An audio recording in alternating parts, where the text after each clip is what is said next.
Hey guys, let's take a look at a quadratic function.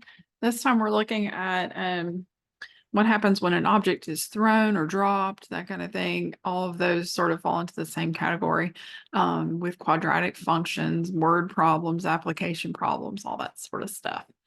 So let's see what we do here. At the top, we've got this sort of template. Let's think of it as a template for how we're going to write an equation to solve these kinds of problems.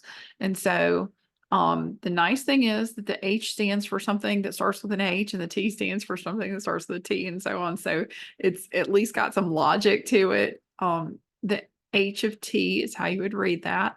That means the height at a certain time. That's all it means. H is for height, T is for time. So there's the T again. So again, this is going to be the amount of time, usually in seconds, but you read through the problem to make sure. V stands for velocity. So that's like the speed, the rate of something. And the velocity at 0 time means the velocity in the problem at the beginning as we start off. And then and if you're in like algebra 1 or algebra 2, that's going to be constant. This is not a physics.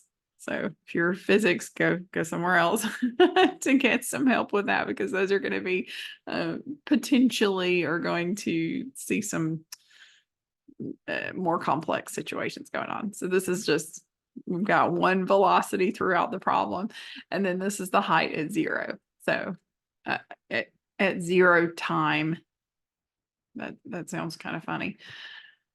I think of it as the initial height or the height at the beginning. So in this problem, it actually says the original height. That's what that's talking about. Okay, so to write a height model, sometimes your directions will say write an equation.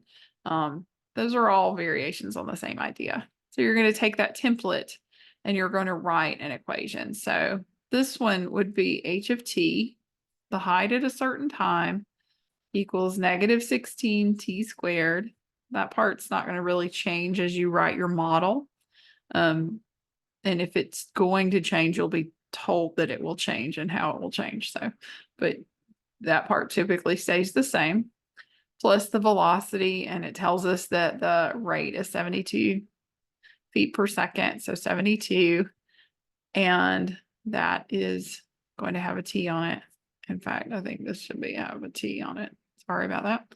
Plus the height at the beginning. And we just said the height was 6 feet. Okay.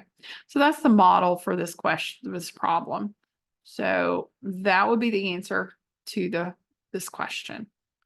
Now I'll have a follow-up video where we're going to answer some more questions based on this. But if all you need to do is the equation, then you hopefully are set.